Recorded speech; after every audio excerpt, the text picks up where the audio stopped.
Guillermo, ¿los científicos se alojan acá en el centro? Sí, justamente, esto funciona como una especie de hostel, donde comparten habitaciones, lugares comunes, comedores, lavadero, baños. Tiene 12 plazas, hay gente que se queda por un día, por 2 días, pero hay gente que llega a quedarse meses viviendo acá, porque bueno, son estudios de largo aliento o vienen de muy lejos y quieren aprovechar el viaje y se quedan meses siguiendo, por ejemplo, tropas de monos o muestreando yacarés en el río o estudiando hongos, plantas, hay de todo tipo de estudios, incluso hay estudios de hormigas, de arañas, de garrapatas, donde tienen que capturar animales para sacarles las garrapatas. Así que es muy interesante ver toda esa variedad de estudios y de técnicas que se utilizan, ¿no? En todos estos años de trabajo, ¿cuáles fueron los datos reveladores que surgieron? Podemos hablar del yacaré, esa especie de cocodrilo que tenemos acá en la zona, que es común en el río Iguazú. Se hicieron durante muchos años censos de yacaré con distintos niveles del río. Y bueno, hubo un análisis de todos esos datos y se llegó a la conclusión de que los yacarés, digamos, se verían perjudicados por un posible cambio climático, ¿no? Ya que a altos niveles del río o bajos niveles del río las poblaciones disminuyen. O sea, ellos necesitan unos niveles del río intermedias, donde puedan tener lugares para solearse, para poner los huevos y alimentarse. Entonces es un estudio que de largo plazo nos puede dar incluso proyecciones al futuro si aumentan, por ejemplo, las precipitaciones, ¿no? Las lluvias.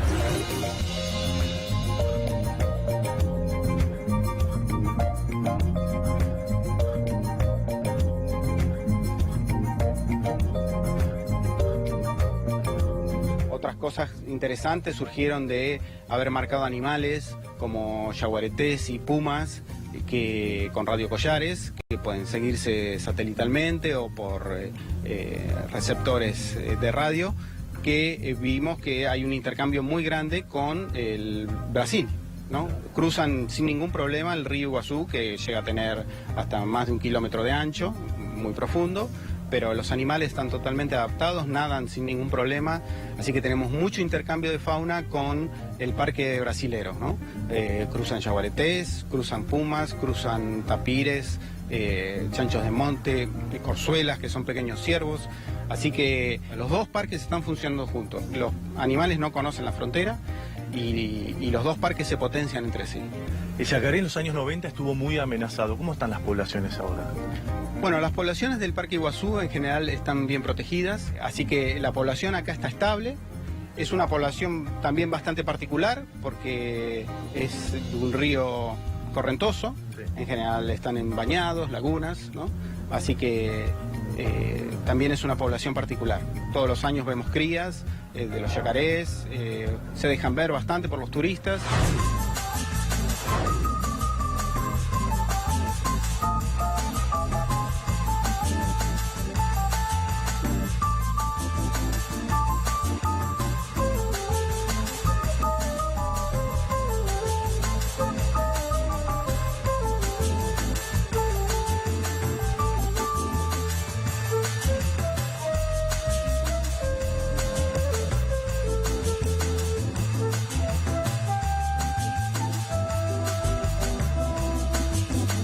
Francisco, ¿y vos trabajás con el tema yaguareté?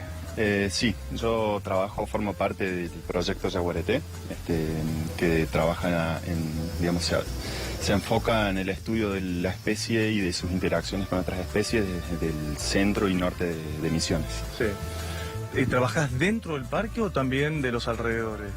Bueno, el proyecto tiene distintas partes, digamos, de trabajo.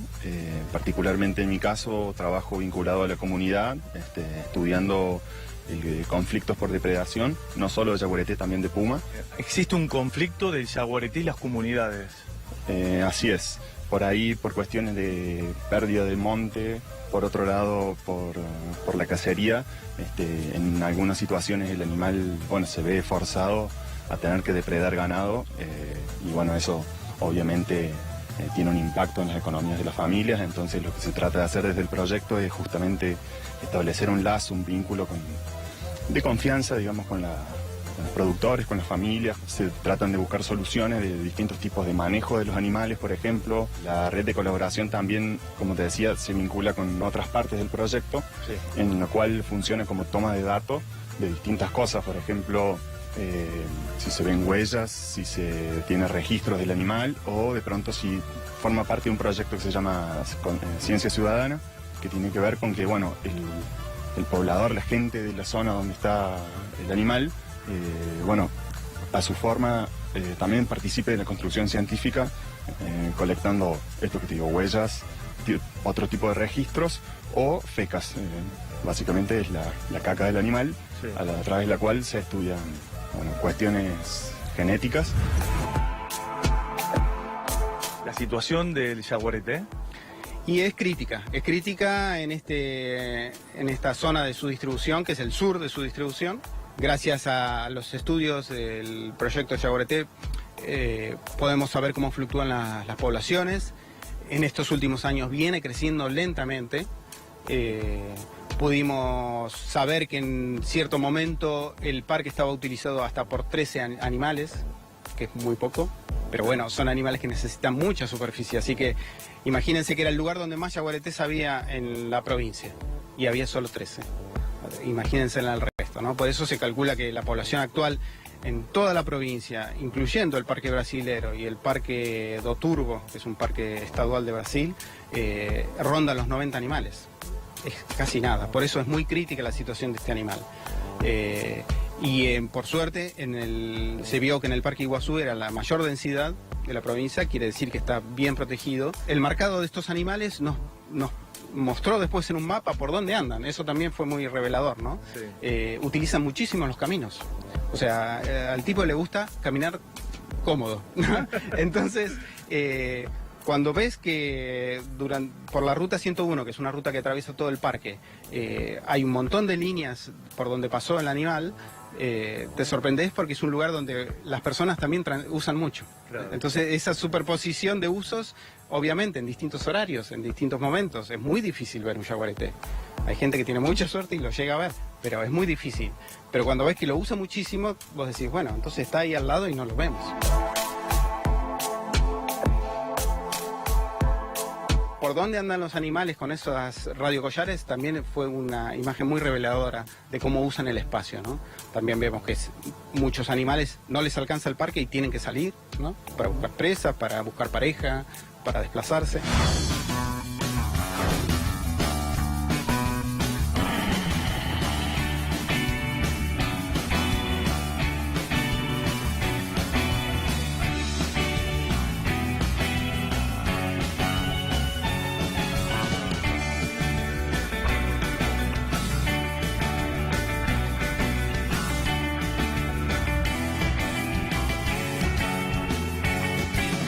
También estudian al mono caí que habita en el Parque Nacional Iguazú. Sí, exactamente. El proyecto CAI, como lo llamamos, es uno de los pioneros dentro del CIES. Desde los años 90 se están estudiando las poblaciones del mono caí de acá del área de Cataratas. Sí. Un proyecto que ya es el de más largo plazo, incluso es referente en todo el mundo como proyecto de largo plazo sobre monos. Así que se sabe todo sobre los monos caí. Quién es hijo de quién, cómo son los linajes, los grupos, cómo se van moviendo. Y bueno, por supuesto dio muchísima información ese proyecto, desde cómo se comunican, cómo se transmiten esa cultura de la comunicación, cómo hay jerarquías dentro de los grupos. Como una hembra por ahí de baja jerarquía va a tener una cría que también va a ser de baja jerarquía, claro. O lugares donde duermen y defecan, ahí justamente caen un montón de semillas de frutos que han comido y regeneran el bosque, así que tenemos muchísima información Y una, por ejemplo, que fue muy útil para nosotros es como la del por dónde cruzan los caminos, ¿no? Sí. Tienen rutas preestablecidas que repiten, digamos, a lo largo de varios días. Y bueno, los investigadores nos dijeron, ojo que acá siempre cruzan los monos, tienen que bajar a la calle, corren peligro. Nos pusimos en campaña y se construyó un pasafauna aéreo, el primero en Argentina, dedicado a los monos. Así que no sabíamos si iba a funcionar, cómo hacerlo, fue todo un experimento y realmente funcionó bárbaro. Ni bien estuvo terminado, los monos empezaron a cruzar por él, pusimos cámaras trampa y los tenemos filmados con fotos, con cría. Muchas veces la gente que entra o sale del parque los ve cruzar sobre sus autos, Sí. así que hasta un atractivo turístico resultó, pero sobre todo útil para evitar atropellamientos, ¿no?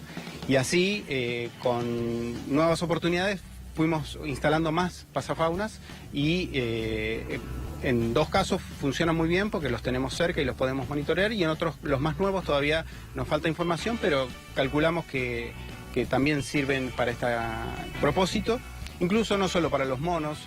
Tenemos fauna arborícola como comadrejas, como coendúes, tamanduás, que son pequeños osos hormigueros, que también potencialmente pueden usarlos. El proyecto CAI es como un eje muy importante del CIES por el largo plazo que tiene y por la cantidad de información que nos está dando, ¿no?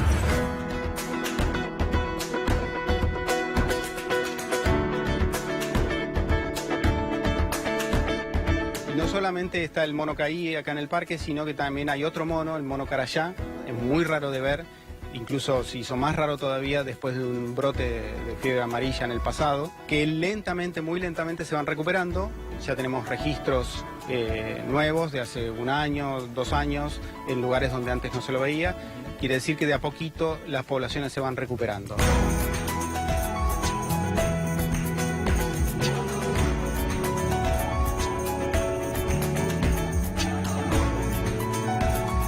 Guillermo, muchas gracias por contarnos sobre el trabajo que realizan en el CIES. La verdad es que muy interesante. Bueno, no, el agradecido soy yo, que dieron a conocer este pedacito del parque, menos conocido, pero muy valioso para el manejo del área. Los invito a conocer un poquito más del CIES en la página web del CIES y en el Facebook. De esta manera hemos llegado al final de este programa especial desde el Centro de Investigaciones Ecológicas Subtropicales y nos encontramos como siempre en el próximo programa de Alerta Verde.